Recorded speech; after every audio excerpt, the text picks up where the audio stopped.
होगा। क्या है आज का हमारा मुद्दा? रासायनिक अभिक्रियाओं का संतुलन। अभिक्रिया का संतुलन, कैसे हम इक्वेशन को बैलेंस करेंगे। इक्वेशन का बैलेंसिंग बहुत ज्यादा इंपॉर्टेंट होता है। कभी भी कोई इक्वेशन विदाउट बैलेंसिंग हम नहीं लिखते हैं, बैलेंस्ड इक्वेशन ही हम लिखते हैं।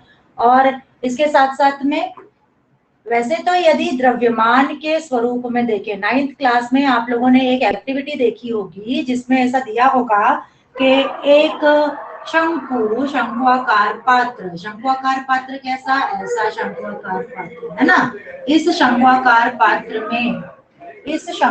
पात्र में एक परख नली डालनी है, एक परख नली को कुछ इस तरीके से स्थापित करनी है और इस शंकुआकार पात्र में विलयन लेना है। किस चीज का विलयन लेना है?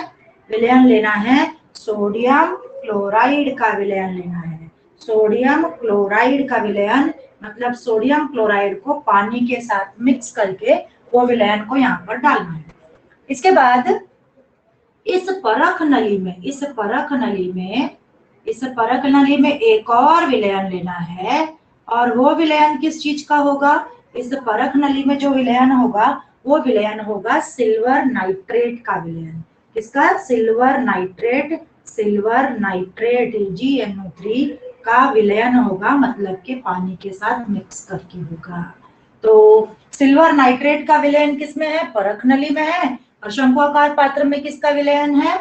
सोडियम क्लोराइड का लिक्विड है ना। अब दोनों को इस तरह से रखेंगे तो आप देखोगे क्या सिल्वर नाइट्रेट का विलयन सोडियम क्लोराइड के विलयन में मिक्स हो रहा है?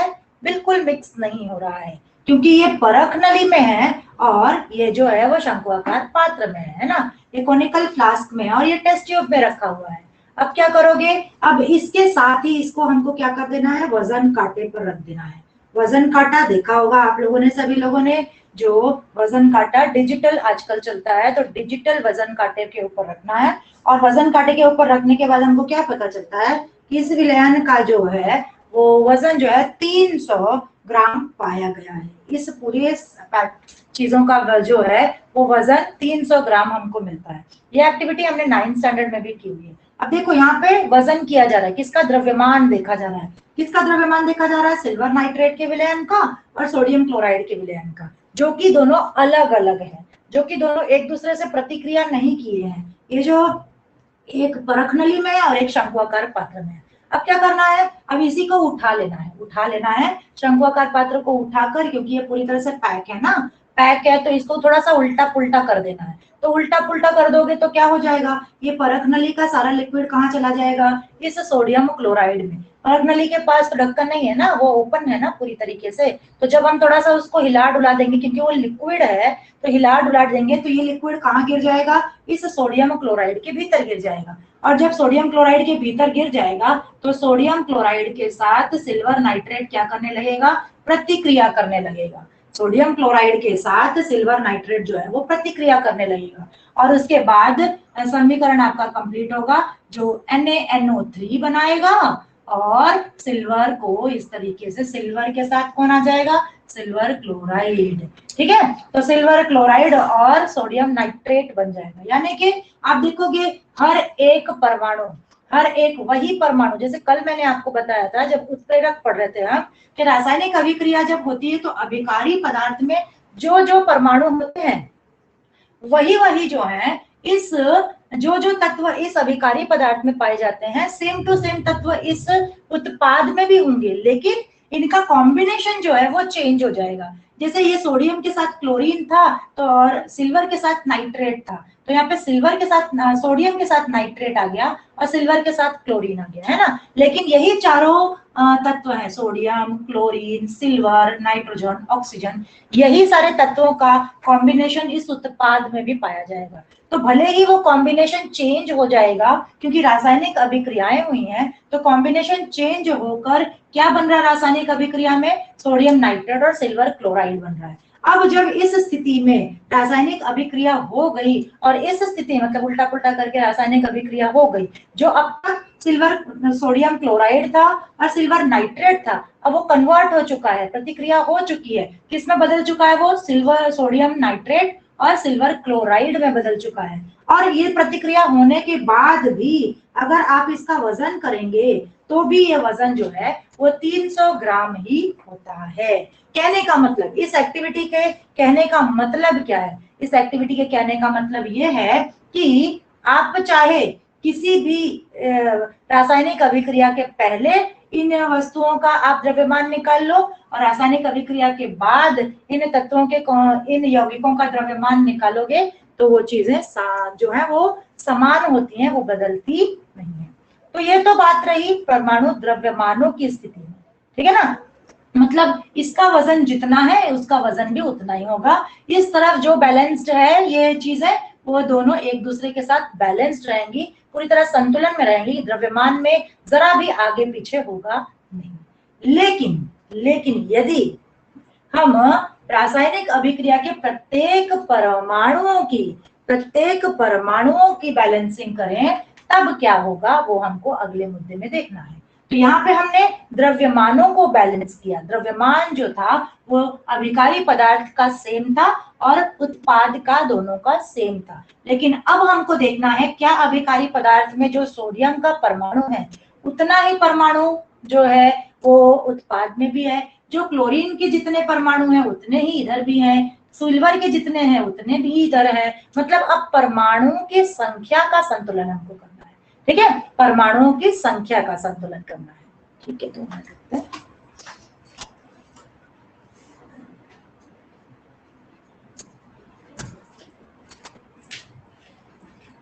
चलो देखते हैं परमाणुओं के संख्या का संतुलन कैसे होगा।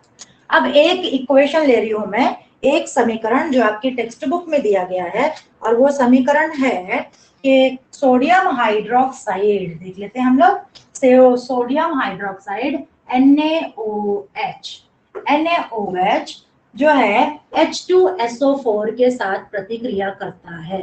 NaOH H2SO4 के साथ प्रतिक्रिया करता है तो Na2SO4 बनाता है, Na2SO4 बनाता है और साथ में पानी के अणु प्राप्त होते हैं H2O। ये आपकी रासायनिक अभिक्रिया है, ठीक है ना। अब रासायनिक अभिक्रिया के संतुलन के दो तरीके होते हैं। एक पहला तरीका जो शॉर्टकट तरीका होता है, शॉर्टकट तरीका मतलब आपको रासायनिक अभिक्रिया दी गई है और आपको बोल रहे हैं फटाफट इसको संतुलित कर दो। अक्सर ऐसे क्वेश्चन 1 नंबर के यदि पूछे जाए तो आपको शॉर्टकट तरीके से इस्तेमाल करना है क्योंकि एक ही नंबर से बैलेंसिंग है। लेकिन अगर यही संतुलन वाला प्रश्न आपको 3 नंबर का पूछा जाएगा तो उसके विभिन्न स्टेप्स हैं। तो पहले हम शॉर्टकट तरीका देखते हैं कि किस तरीके से इस इक्वेशन को बैलेंस कर सकते हैं, ठीक है। तो यहाँ पे यदि आप देखोगे तो कितने तत्व है, कौन कौन से तत्व है। यहाँ पे सबसे पहला तत्व कौन सा है, सोडियम है, दूसरा ऑक्सीजन है, तीसरा हाइड्रोजन है। यहाँ पे भी देखो हाइड्रोजन ऑलरेडी है, फिर चौथा जो है वो सल्फर है और ऑक्सीजन पहले से ही है। मतलब इधर अगर आप देखोगे तो यहाँ पे 4 तत्व दिखाई दे रहे हैं, एक सोडियम, एक ऑक्सीजन और एक हाइड्रोजन और एक ये रहा सल्फर, ठीक है ना। तो ऐसे ही चारों तत्व आपको यहाँ पर भी मिलेंगे, सोडियम, सल्फर, ऑक्सीजन, हाइड्रोजन। इन्हीं चारों तत्वों के बीच रासायनिक अभिक्रिया होने वाली है। यहाँ पे जो तत्व नहीं है वो टपक के यहाँ पर आने वाले नहीं है। यहाँ पर यदि क्लोरीन नहीं है तो यहाँ पर कहीं से भी क्लोरीन नहीं आएगा। जितने तत्व आपके रासायनिक अभिक्रिया में अभिकारी पदार्थ में होते हैं उन्हीं तत्वों की संभावनाएं जो है उनसे ही नए यौगिकों का निर्माण उत्पाद में होता है, ठीक है। तो अब हम काउंट करेंगे। सबसे पहले मैं कैसे कह रही हूँ आपको, ये शॉर्टकट तरीका बता रहे हैं ना हम लोग, तो काउंटिंग सीधे सीधे करनी है कि यहाँ पे सोडियम देखो इसके पीछे कुछ भी नहीं है ना, सोडियम के पीछे कुछ भी नहीं है। मतलब जब कोई अलजेब्रा में हम लोग पढ़ते हैं ना कि x के पीछे यदि 2 लगा देते हैं तो ये 2x हो जाता है ना, 2x हो जाता है। अब यदि इसी x प्लस वाई है, ये x प्लस वाई है तो एक x और एक y है। लेकिन यदि ये पूरे ब्रैकेट में होता है और बाहर 2 होता है तो क्या होता है, तो 2x प्लस 2y होता है। लेकिन यदि ये ब्रैकेट ना रहे, जब ये ब्रैकेट रहता है तो ये 2 दोनों को लगता है, लेकिन यदि ये ब्रैकेट ना रहे तो ये 2 सिर्फ किसका होता है, x का होता है ना। उसी तरीके से ये ब्रैकेट, ये 2y भी इसी तरीके से लिखा जा सकता है। कहने का मतलब ये ब्रैकेट क्या रिप्रेजेंट करता है, ब्रैकेट के बाहर यदि कोई वर्ड है, नंबर है, तो वो नंबर इस x के लिए भी है, इस y के लिए भी है, ठीक है। लेकिन यदि ब्रैकेट नहीं है और इसके पास सिर्फ नंबर है तो ये नंबर इसका ही होगा, इसके पास नंबर है तो ये नंबर इसका ही होगा। ठीक इसी तरीके से हमारे बैलेंसिंग में भी यही काम होता है।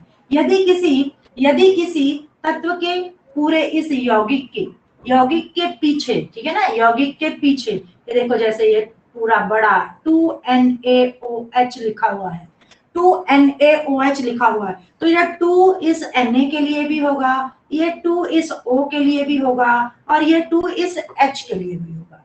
लेकिन यदि एक ऐसा यौगिक जिसमें 2 या 3 जो भी नीचे लिखा हुआ है, देखो Na2SO4, देखो ये सब नीचे लिखा हुआ है टेल में, तो जब ये चीजें टेल में लिखी होती है तो ये 2 सिर्फ इस Na के लिए ही होगा, S के लिए और O के लिए नहीं होगा। ये O लिखा के नीचे 4 लिखा हुआ है, तो ये 4 जो है वो सिर्फ इस O के लिए ही होगा, इन सब के लिए नहीं होगा। मतलब जब हम किसी भी यौगिक के संकेत को लिखते हैं तो उसके टेल में जो नंबर्स होते हैं, जो यहाँ नीचे जो नंबर्स होते हैं, वो नंबर सिर्फ उसी तत्व के लिए होते हैं। ये O जो है ये 4 जो है सिर्फ O के लिए ही है, S के लिए नहीं है। लेकिन यदि हम किसी यौगिक के पीछे ऐसे बड़ा सा नंबर लिखते हैं NaOH, तो ये 2 जो है Na के लिए भी होता है, O के लिए भी होता है और H के लिए भी होता है।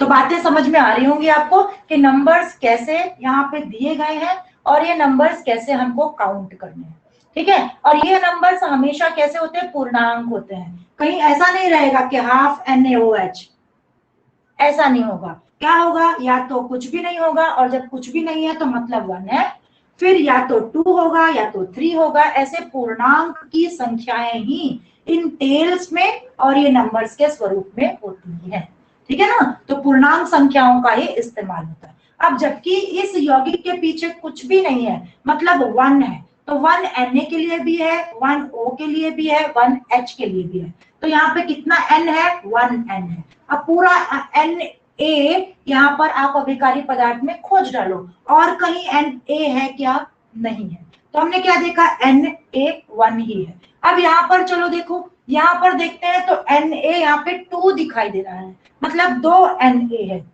मतलब ये 2 यहाँ पे है तो यहाँ पे भी 2 होना चाहिए ना, तो मैं यहाँ पे 2 डाल दे रही हूँ, ठीक है ना। 2 Na कंप्लीट, मतलब Na जो है वो बैलेंस हो गया, जितना इधर होना चाहिए उतना इधर भी है। अब आगे चलते हैं, ये 2 डालने के बाद देखो O जो है वो 2 हो गया, और फिर आगे चलो O कितना है, 4 है। 2 और 4 कितना होता है, 6 होता है। यहाँ पे देखो O कितना है, 4 है, लेकिन यहाँ पे कितना है, 1 ही है, तो 1 ही है, तो हम कितना हो गया, ये 5 हो गया, लेकिन हमको कितना करना है, 6 करना है। तो O को 6 कैसे करेंगे, 2 डाल के हम 6 कर सकते हैं। अब इस 2 और इस 2 डालने के बाद देखो जरा कैसे कुछ इसमें बैलेंस हो रहा है या कोई चीज इम्बैलेंस हो जा रही है। तो देखते हैं, फिर से काउंटिंग शुरू होगी कि Na जो है वो 2 यहाँ पर है, और Na2 ठीक है भाई, Na को छूने की जरूरत नहीं है। अब देखते हैं O कितना है, 2 है, और यहाँ पे O कितना है, 4 है। यहाँ पे 4O और यहाँ पे 2O 6, मतलब O को भी, ऑक्सीजन को भी छूने की जरूरत नहीं है। हाइड्रोजन को देखते हैं, हाइड्रोजन यहाँ पे 2 और हाइड्रोजन यहाँ पे 4, देख रहे हैं आप लोग, यहाँ पे हाइड्रोजन 2 है, यहाँ पे हाइड्रोजन 2 है, मतलब इस तरफ हाइड्रोजन कितना हो गया, 4 हो गया है, और यहाँ पे भी हाइड्रोजन देखो 2 2 4। जब ऐसा होता है तो ये 2 का गुणा इससे हो जाता है, तो ये कितना हो रहा है, यहाँ पे भी हाइड्रोजन 4 है, और बच गया आप कौन, सल्फर, तो सल्फर 1 है, यहाँ पर भी 1 है। मतलब आप इस तरीके से इसी समीकरण में आप काउंट करके फटाफट क्या कर सकते हो, बैलेंसिंग को कर सकते हो। तो अगर ऐसा बैलेंसिंग करते हो आप, तो ऐसे बैलेंसिंग के लिए 1 मार्क दिया गया होता है। लेकिन यदि बैलेंसिंग को स्टेप वाइज किया जाएगा, मतलब 3 मार्क्स का अगर आपको संतुलन पूछा गया है, तो बैलेंसिंग करने के कुछ स्टेप्स हैं जो हम लोग देखते हैं, ठीक है। तो इक्वेशन आपका क्या है, शुरू कर रहे हैं हम लोग 3 नंबर वाली बैलेंसिंग, जो कि स्टेप वाइज हम करेंगे। तो इक्वेशन क्या है आपका, NaOH प्लस H2SO4 दे रहा है आपको Na2SO4 और H2O। तो इसमें आपको कुछ क्या करना होगा, सारणी बनानी होगी। चलो देखते हैं सारणी कौन सी बनेगी। तो सारणी बनेगी पहले तत्व की, तत्व कौन कौन से हैं, कहां पर, अभिकारी पदार्थों में, और कहां पर, थोड़ा सा और पीछे से लिख लो ताकि बोर्ड तो आपको पूरा दिखाई दे रहा है। तत्व है ये और अभिकारी पदार्थ है, अभिकारी पदार्थों में वो तत्व कितने हैं, और उत्पाद में, ठीक है ना, उत्पाद में। तो ये सारणी कुछ इस तरीके की बनेगी आपकी, ये रही, ठीक है। कौन सा तत्व है, पहला तत्व कौन सा था आपका, सोडियम। दूसरा तत्व कौन सा था आपका, ऑक्सीजन। तीसरा कौन सा है, हाइड्रोजन। चौथा कौन सा है, सल्फर। तो ये स्टेप नंबर 1 चल रहे हैं हम। तो तत्व लिख रहे हैं हम यहाँ पे, देखो ऐसे कुछ ये सारणी बन गई। ये सोडियम, ऑक्सीजन, हाइड्रोजन और सल्फर। कितना सोडियम, देखो अभिकारी पदार्थ में सोडियम कितना है, काउंट करो, 1 सोडियम है। अब उत्पाद में सोडियम देखो कितना है, 2 सोडियम है, ठीक है ना। उसके बाद कौन है, ऑक्सीजन। ऑक्सीजन काउंट करो, अभिकारी पदार्थ में ऑक्सीजन 1 और 4, 5 ऑक्सीजन है। उत्पाद में देखो 4 और 1, 5 ऑक्सीजन, ठीक है ना। यहाँ पे 1, यहाँ पे 4, 5, यहाँ पे 4, यहाँ पे 1, 5, ठीक है। इसके बाद हाइड्रोजन देखो, यहाँ पर हाइड्रोजन 1 है और यहाँ पे कितना है, 2 और 1, ये कितना हो गया, 3 हाइड्रोजन हो गए, 3 हाइड्रोजन। और इसके बाद यहाँ पे हाइड्रोजन देखो कितना है, 2 है हाइड्रोजन, ठीक। उसके बाद कौन है, सल्फर। सल्फर यहाँ पे 1 है और यहाँ पे सल्फर 1 है। अब देखते हैं, ठीक है। तो यहाँ पे यदि आप इस ऑक्सीजन और सल्फर को देखोगे, ऑक्सीजन और सल्फर, यहाँ पे ये ऑक्सीजन को देखो और ये सल्फर को देखो, दोनों 5-5 हैं। तो इनको टच करने की जरूरत नहीं है। जरूरत है क्या इनको टच करने की, बिल्कुल जरूरत नहीं है।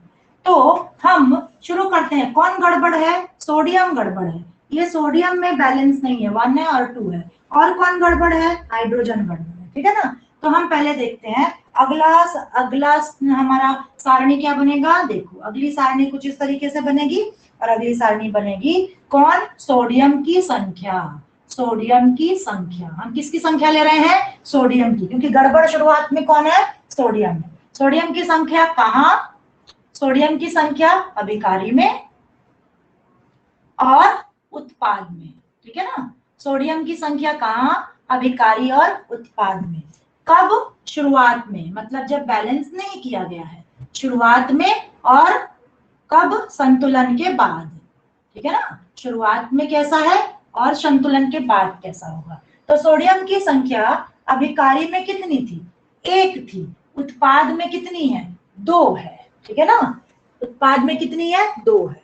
अब इस दोनों को 2-2 बनाने के लिए क्या करना पड़ेगा, इस 2, अब देखो 2 को तो 1 बनाया नहीं जा सकता है, लेकिन इस 1 को 2 बनाया जा सकता है। कैसे बनाया जा सकता है, 1 में आप मल्टीप्लाई कर दो, 1 में आप गुणा कर दोगे किसका, 1 में गुणा कर दोगे 2 का, तो कितना हो जाएगा, ये 2 हो जाएगा, ठीक है ना। अब देखो ये 2 और ये 2, मतलब सोडियम जो है वो संतुलन के बाद क्या हो गया है, बैलेंस हो गया है। अब थोड़ा सा ध्यान देना, ये जो 2 किसमें डाला है आपने, कौन से सोडियम के पास डाला है, अभिकारी वाले के पास। और अभिकारी वाला सोडियम किधर है, यहाँ है, देखो यहाँ है ना। अभी फिर से देखोगे, ये जो 2 रेड वाला 2 आप किधर डाले हो, अभिकारी में डाले हो। अब अभिकारी वाला सोडियम किधर है, यहाँ है, यहाँ पे है। तो यहाँ पर हम 2 डालकर इक्वेशन कैसे लिखेंगे, ये रहा, हमने 2 डाल दिया और उसके बाद डाल दिया हमने NaOH। इक्वेशन को फिर से लिख रहे हैं ठीक उसी तरीके से, थोड़ा सा संतुलन बैलेंस का मॉडिफिकेशन करते हुए, प्लस H2O, ठीक है। तो ये 2 डाला, आप देख रहे हो, ये 2 डाला आपने। ये 2 डालने के बाद फिर से हमको ये स्टेप फिर से करना पड़ेगा। अब जैसे ये इक्वेशन को ध्यान में रखते हुए हमने ये वाली तालिका बनाई थी और हमने ये रिजल्ट प्राप्त किया, अब इस इक्वेशन का काम खत्म। अब हमारा नया इक्वेशन कौन है, ये वाला है। अब इस इक्वेशन को ध्यान में रखते हुए फिर से ऐसी तालिका बनेगी, देखो कैसे, तत्व, अभिकारी और उत्पाद, ठीक है, इस इक्वेशन को ध्यान में रखते हुए काम कर रहा है। हमने अभी यहां तक ये वाला काम अभी भूल जाना है हमको। इस इक्वेशन को ध्यान में रखते हुए सेम यही काम करना है। देखो यहाँ पर, ठीक है, कौन कौन से तत्व है? सोडियम है, ऑक्सीजन है, हाइड्रोजन है और सल्फर है। ठीक है ना। कहाँ कहाँ है? अभिकारी में है। अब देखो, अभिकारी में सोडियम की संख्या कितनी लिखोगे आप? 2। और कोई है? नहीं। तो अभिकारी में सोडियम की संख्या हो गई 2। उत्पाद में भी ऑलरेडी सोडियम की संख्या 2 थी। उसके बाद ऑक्सीजन तो था, जो था वो 5 तो था ही। ऑक्सीजन में कोई भी गड़बड़ी नहीं थी, ये 5। और यहाँ पे भी ऑक्सीजन जो है वो 5 है। उसके बाद हाइड्रोजन भी यहाँ पे देख लो, कितना हो गया? यहाँ पे ऑक्सीजन, यहाँ पे देखो ऑक्सीजन ये O था, यहाँ पे 2 ना, ये 2 हो गया। तो अभिकारी में ऑक्सीजन कितना हो गया? अभिकारी में ये 2 डालते ही अभिकारी में भी ऑक्सीजन चेंज हो गया है, तो ये ऑक्सीजन 6 हो गया है। देखोगे आप, मैं फिर से कह रही हूँ, यहाँ पर ध्यान दो।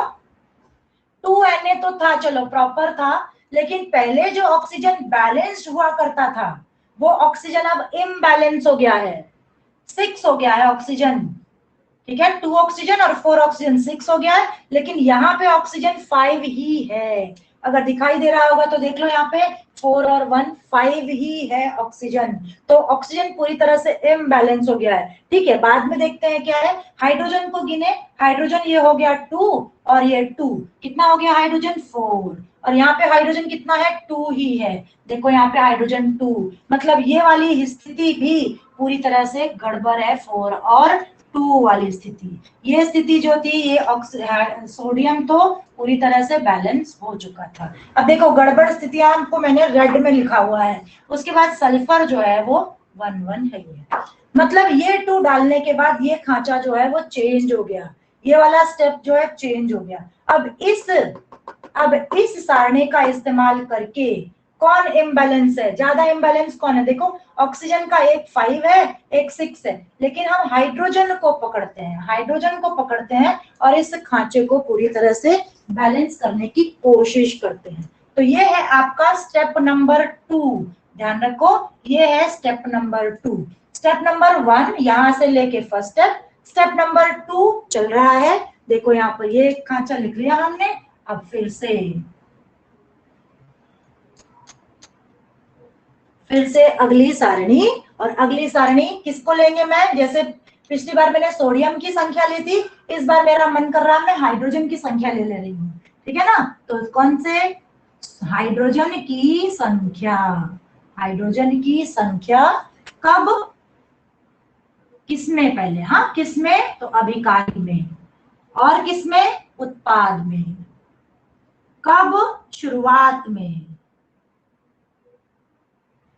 और संतुलन के बाद। ठीक है, तो हाइड्रोजन की संख्या इधर से गिननी है आपको।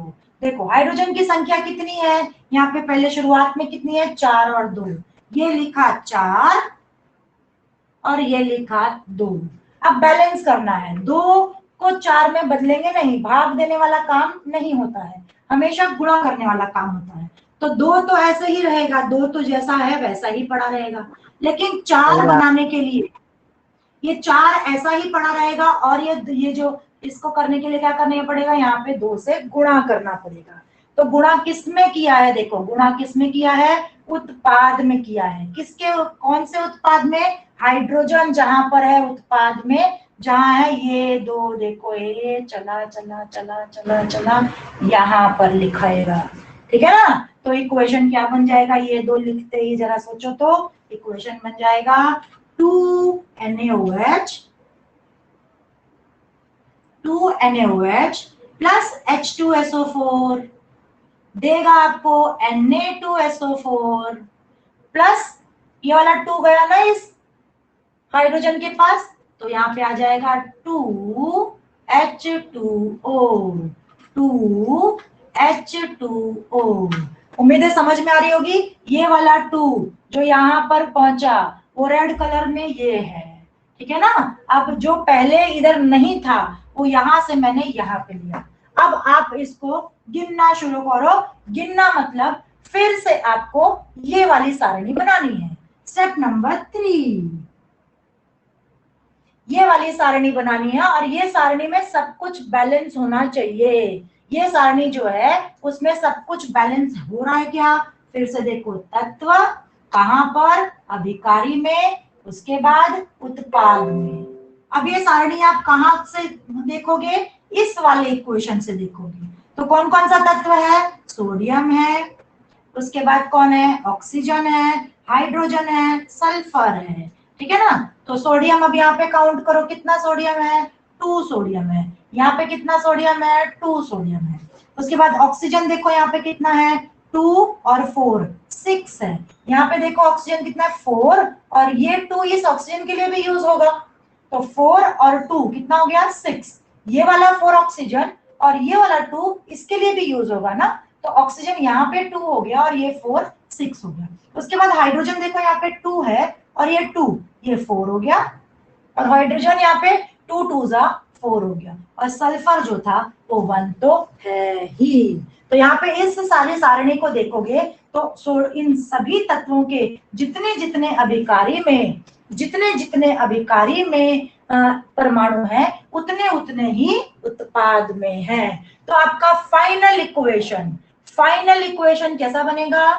फाइनल इक्वेशन जो है इसके नीचे लिखोगे आप, यहाँ पे जगह नहीं है इसलिए फाइनल इक्वेशन आपका कुछ बैलेंस्ड इक्वेशन कैसा बनेगा? 2NaOH प्लस H2SO4 जो कि देगा आपको Na2SO4 प्लस 2H2O। तो अब जाकर ये फाइनल इक्वेशन जो इसके नीचे होगा वो इक्वेशन आपका बैलेंस्ड कहलाएगा। तो ऐसे 3 स्टेप्स में, ऐसे इन सारणियों का इस्तेमाल करके हम क्या करेंगे? इक्वेशन को बैलेंस करेंगे। ठीक है? तो जब आप इसकी रिकॉर्डिंग देखोगे, अभी फिलहाल तो मैं आपको टाइम नहीं है मेरे पास, इसलिए जब आप इसकी रिकॉर्डिंग देखोगे तब क्या करोगे? आप इन सारे सारणियों को स्टेप बाय स्टेप नोट करोगे, और नोट करके इसकी प्रैक्टिस करोगे, तभी जाकर आपको बैलेंस करने आएगा। ऐसे सिर्फ देखते और सुनने के साथ आपको इसकी बैलेंसिंग नहीं आएगी। जैसे जैसे हमने किया है एक एक स्टेप, वैसे वैसे आप करोगे, और भी ढेर सारे इक्वेशन जो आपके एक्सरसाइजेस में है उनको आप प्रैक्टिस करोगे तो बड़ा ही आसान है। तो इसके साथ साथ एक और इक्वेशन जो एग्जाम्पल के फॉर्म में मैं एक और इक्वेशन आपको सॉल्व करके बताती हूँ इन्हीं स्टेप्स के द्वारा। जहां पर इक्वेशन बैलेंस हो जाए आपकी सारणियां बंद हो जाएंगी बननी। जब तक इक्वेशन बैलेंस नहीं होता है तब तक आपको ये सारणियां बनाते रहना है, और 2-3 स्टेप में तो ये बैलेंस हो ही जाती है। जैसे आपके पेज नंबर 35 पर कुछ दिया हुआ है, थोड़ा सोचिए। उसमें क्वेश्चन नंबर 2 है, और क्वेश्चन नंबर 2 में दिया हुआ है कि नीचे दी गई अभिक्रिया के लिए संतुलित रासायनिक समीकरण लिखो। तो कौन सी अभिक्रिया दी गई है? Calcium chloride CaCl2, calcium chloride plus sulphuric acid H2SO4। Sulphuric acid क्या दे रहा है हमको? कैल्शियम सल्फेट CaSO4 दे रहा है, और हाइड्रोजन क्लोराइड HCl दे रहा है। ठीक है ना? तो इस तरीके से ये वाला समीकरण है जिसको बैलेंस करना है। अब इस समीकरण में स्टेप नंबर फर्स्ट शुरू करते हैं। स्टेप नंबर फर्स्ट में सारणी क्या थी? तत्व, ठीक है, अभिकारी में, और कहा? उत्पाद में। तत्व, अभिकारी में और उत्पाद में। तो कौन सा तत्व है? कैल्शियम, क्लोरीन, देखो यहाँ पे, हाइड्रोजन और सल्फर और ऑक्सीजन। ठीक है? ये तत्व है हमारे पास। कौन कौन से? कैल्शियम, क्लोरीन, हाइड्रोजन, सल्फर और ऑक्सीजन। ठीक, अब चलो शुरू करते हैं इनके तत्वों की, परमाणुओं की गिनती। तो यहाँ पे कैल्शियम कितना है? 1 कैल्शियम। देखो और कैल्शियम कहीं है क्या? नहीं है। यहाँ पर कैल्शियम कितना है? 1 है। तो कैल्शियम 1 और 1। ठीक है? क्लोरीन देखो Cl2, यहाँ पे 2 क्लोरीन है। और क्लोरीन है कहीं? और क्लोरीन है कहीं? नहीं है, यहाँ पर 1 क्लोरीन है। तो अभिकारी में क्लोरीन 2 है और उत्पाद में क्लोरीन 1 है। ठीक, आगे चलते हैं, हाइड्रोजन गिनो देगा, हाइड्रोजन यहाँ पे 2 है और यहाँ पर देखो हाइड्रोजन कितना है, एक ही है, तो हाइड्रोजन 2 और फिर से हाइड्रोजन एक ही। सल्फर देखो यहाँ पे सल्फर 1 है, यहाँ पे भी सल्फर 1 है, तो सल्फर में कोई प्रॉब्लम नहीं है। फिर यहाँ पे देखो ऑक्सीजन 4 है, यहाँ पे ऑक्सीजन 4 है और कहीं ऑक्सीजन है नहीं है, तो ऑक्सीजन में भी कोई प्रॉब्लम नहीं है। अब प्रॉब्लम किस में है, प्रॉब्लम तो है ये Cl में और H में, देखो 2 1 2 1 है, बाकी जो 4 4 1 1 1 1 है, लेकिन 2 1 2 1 यहाँ पे प्रॉब्लम है। तो अगला स्टेप, तो अगला स्टेप कैसा होगा, देखो अगले स्टेप के लिए आप क्या लिखोगे, कोई भी है जिसमें दिक्कत है, जिसमें दिक्कत है उसमें से किसी एक तत्व को उठा लो। लिया मैंने हाइड्रोजन की संख्या, ठीक है, प्रॉब्लम किसमें थी, हाइड्रोजन में थी ना, तो मैंने हाइड्रोजन की संख्या को शुरू किया, कहां पर, अभिकारी में, और कहां, उत्पाद में, ठीक है ना। कब, शुरुआत में, शुरुआत में कितनी थी और कब संतुलन के बाद कितनी हो जाएगी, ठीक है, ऐसे कॉलम्स बन गए। अब इस कॉलम को भरना शुरू करते हैं। शुरुआत में हाइड्रोजन कितना था, 2 था, है ना, 2, और उत्पाद में कितना है, 1 है। अब ये 1 का 2 कब बनेगा, जब 1 का 2 कब बन सकता है, जब 1 में 2 से मल्टीप्लाई हो जाए, तब तो जाके ये 2 बनेगा, ठीक है। तो संतुलन के बाद क्या होना है, ये वाला हिस्सा मैं यहाँ लिखती हूँ, ये 2 ऐसे ही रहेगा, ये 1 में 2 का मल्टीप्लाई करो, आप 1 में 2 का मल्टीप्लाई कर दिया और क्या बन गया, ये 2 बन गया। अब देखना है इसके बाद कि ये मल्टीप्लिकेशन कहाँ हुआ है, मल्टीप्लिकेशन उत्पाद में हुआ है, किसके उत्पाद में, हाइड्रोजन के उत्पाद में। तो हाइड्रोजन जहां होगा उत्पाद में, ये 2 घूमकर उसके पास चला जाएगा, ठीक है, ये 2 इसके पास चला गया। अब उस 2 को डालकर हम इक्वेशन को, पूरे इक्वेशन को लिखेंगे, ठीक है।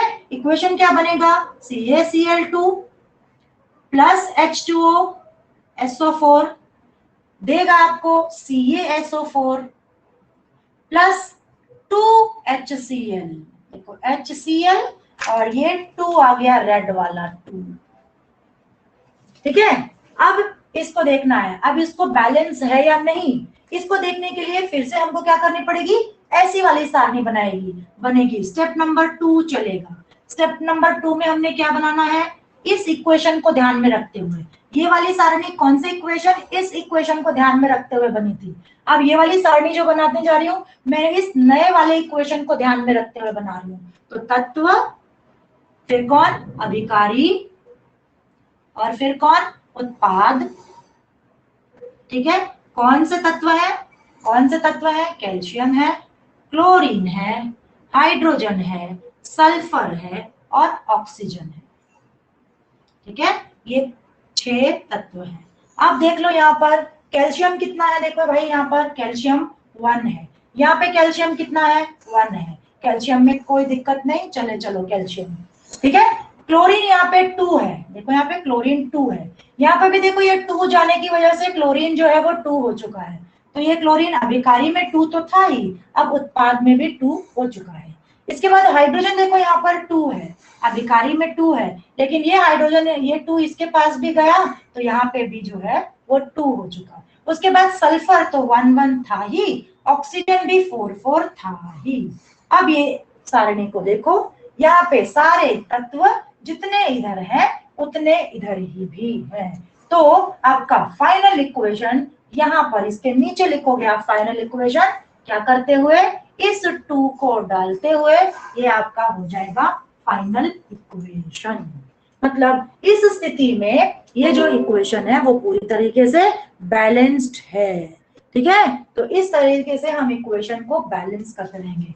अब अगर इस सारणी में कोई भी इम्बैलेंस तत्व मिला होता, जैसे हमने पिछली बार हाइड्रोजन को लिया ना, यहाँ पे हाइड्रोजन, समझ लो यहाँ पर कोई इम्बैलेंस तत्व मिल गया क्लोरीन, तो आप ये वाला जो सारणी है, क्लोरीन की संख्या, कहाँ, अभिकारी, उत्पाद, ये सारणी फिर से बनाओगे और फिर इस तरीके से मल्टीप्लाई करके आप इसको फिर से बैलेंस करोगे और फिर मॉडिफाइड इक्वेशन लिखोगे, मतलब ये वाला हिस्सा डालकर मॉडिफाइड इक्वेशन लिखोगे और फिर इस सारणी को बनाकर इक्वल करते हुए फाइनल इक्वेशन लिखोगे। मतलब जब तक ये वाली सारणी में आपके सारे तत्वों के परमाणुओं की संख्या पूरी तरीके से क्लियर नहीं हो जाती है तब तक आप ये काम करते रहोगे। लेकिन मोस्टली 1 या 2 स्टेप में, दूसरा स्टेप लिया ना हमने पिछले इक्वेशन में, तीसरा स्टेप लिया था, ऐसे 2 या 3 स्टेप में ये इक्वेशन बैलेंस हो जाती है।